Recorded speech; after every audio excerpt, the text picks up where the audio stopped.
केंद्रीय निवडणूक आयोगाकडून लोकसभा निवडणुकांची घोषणा। देशात 7 टप्प्यांमध्ये मतदान होणार।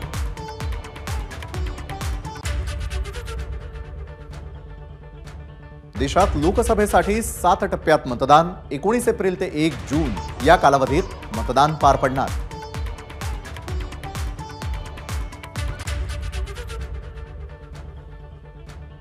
अठराव्या लोकसभा निवडणुकीची 4 जूनला मतमोजणी। मतमोजणीनंतर देशातील नवीन सरकार ठरणार।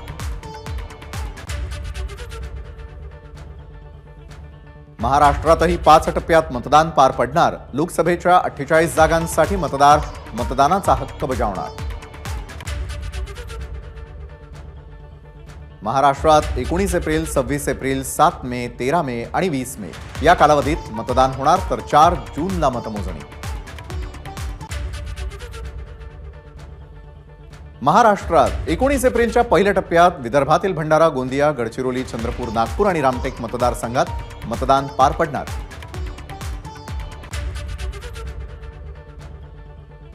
26 एप्रिलला महाराष्ट्रामध्ये दुसऱ्या टप्प्यात मतदान। बुलडाणा, अकोला, अमरावती, वर्धा, यवतमाळ, वाशिम, हिंगोली, नांदेड, परभणी लोकसभा मतदारसंघात मतदान।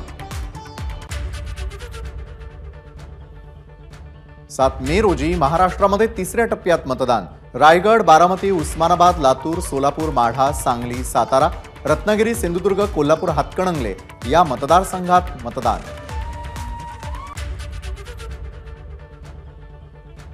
13 मे रोजी महाराष्ट्रामध्ये चौथ्या टप्प्याचं मतदान। नंदुरबार, जळगाव, रावेर, जालना, औरंगाबाद, मावळ, पुणे, शिरूर, अहमदनगर, शिर्डी, बीड या मतदारसंघात मतदान। महाराष्ट्रात 5व्या आणि शेवटच्या टप्प्याचं 20 मे रोजी मतदान। धुळे, दिंडोरी, नाशिक, पालघर, भिवंडी, कल्याण, ठाणे आणि मुंबईतील 6 मतदारसंघात मतदान। 4 राज्यांमधील विधानसभा निवडणुकांची घोषणा। आंध्र प्रदेश, सिक्कीम, ओडिशा, अरुणाचल प्रदेशमध्ये निवडणुका होणार। भारतात 97 कोटी नोंदणीकृत मतदार, 10,50,000 पोलिंग स्टेशन असणार। 55 लाख ईव्हीएमचा वापर होणार। मुख्य निवडणूक आयुक्तांची माहिती। ज्यांचं वय 85 वर्षांपेक्षा अधिक आणि जे दिव्यांग आहेत त्यांच्या घरी जाऊन मतदान घेण्यात येईल। त्यासाठी त्यांना एक फॉर्म भरून द्यावा लागणार। मुख्य निवडणूक आयुक्त राजीव कुमार यांची माहिती।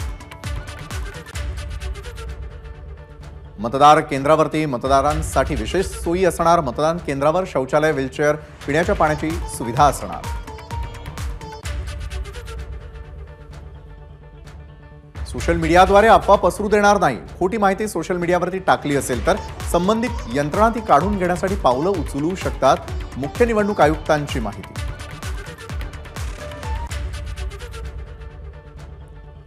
निवडणूक प्रचारामध्ये लहान मुलांचा वापर झाल्यास आम्ही कडक कारवाई करू। मुख्य निवडणूक आयुक्तांचा इशारा।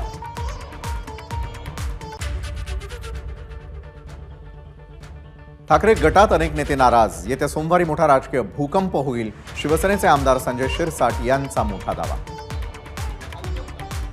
येत्या सोमवारी राजकीय भूकंप घडणार। महाराष्ट्रामध्ये अनेक नेते जे असे आहेत नाराजी व्यक्त करून ते आमच्याकडे येण्याच्या मनस्थितीत आहेत आणि त्याचा फैसला हा सोमवारी होणार आहे।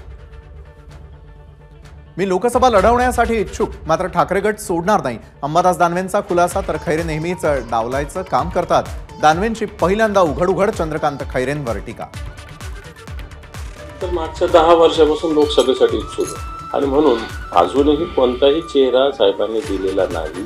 चंद्रकांत खैरे तुम्हाला डावलण्याचा प्रयत्न करतात असं वाटतं? हो, नेहमीच करतात। निवडणूक रोखे म्हणजे खंडणीच। राहुल गांधींचा केंद्र सरकारवर हल्ला बोल।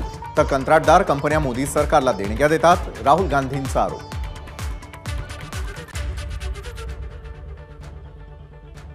राहुल गांधींची भारत जोडो यात्रा असो की मग शरद पवार, संजय राऊतांची निफाडमधील सभा, त्याचा माझ्या मतदारसंघावर काही परिणाम होणार नाही। भारती पवार यांनी व्यक्त केला विजयाचा विश्वास।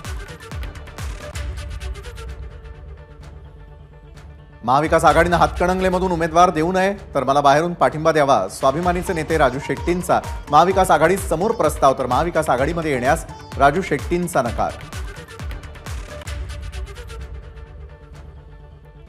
आगामी लोकसभा निवडणुकीमध्ये भाजपचा 400 पारचा नारा। लोकसभा निवडणुकीमध्ये भाजपचा विजय होणार, मंत्री सुधीर मुनगंटीवारांना विश्वास. नांदेडमध्ये खासदार अशोक चव्हाण यांच्यामुळे भाजपची ताकद वाढली, खासदार प्रतापराव पाटील चिखलीकर यांचं वक्तव्य. तर लोकसभा उमेदवारीची धाकधूक होती, चिखलीकरांची प्रतिक्रिया. अमरावती लोकसभेसाठी माझ्या उमेदवारीचा निर्णय, पंतप्रधान मोदी, गृहमंत्री अमित शहा आणि देवेंद्र फडणवीस. नवनीत राणांची माहिती, ते जो निर्णय घेतील तो मला मान्य राहील, राणांची प्रतिक्रिया.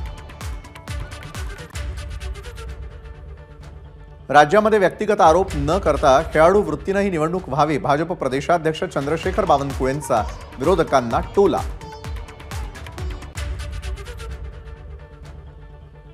प्राध्यापक मनोहर धोंडे यांची सेवा जनशक्ती पार्टी लोकसभा निवडणूक लढवणार, मनोहर धोंडेंची घोषणा.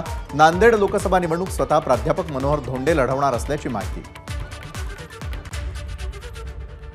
महाविकास आघाडीमध्ये सांगली आणि रामटेकच्या जागेवर तिढा कायम, दोन्ही जागांवर ठाकरे गट आणि काँग्रेसमध्ये रस्सीखेच. कालच्या चर्चेनंतरही तिढा सुटला नाही.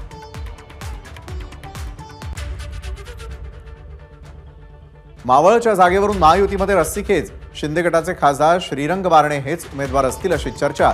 मात्र भाजप आणि अजित पवार गटाकडूनही मावळवर दावा.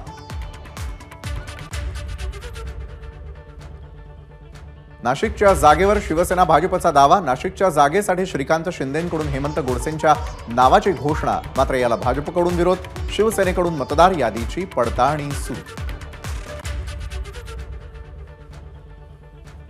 शिवसेना शिंदे गटाच्या सर्व 13 खासदारांना पुन्हा निवडणुकीचं तिकीट मिळेल, खासदार हेमंत गोडसेंनी व्यक्त केला विश्वास. तर 10 वर्षात केलेल्या कामाच्या जोरावर निवडणूक जिंकणार, हेमंत गोडसेंची प्रतिक्रिया. भंडारा गोंदिया लोकसभेची उमेदवारी चरण वाघमारेंना मिळण्याची शक्यता, महाविकास आघाडीचे नेते संपर्कात असल्याचा चरण वाघमारे यांचा दावा. महाराष्ट्रामध्ये बीआरएसचं काम बंद झालंय, चरण वाघमारेंचं वक्तव्य. दक्षिण मुंबईमध्ये शिवसेनेचा उमेदवार द्या या मागणीसाठी 200 ते 300 शिवसैनिकांचं मुख्यमंत्र्यांना पत्र, भाजपकडून राहुल नार्वेकरांना या ठिकाणी उमेदवारी मिळण्याची शक्यता.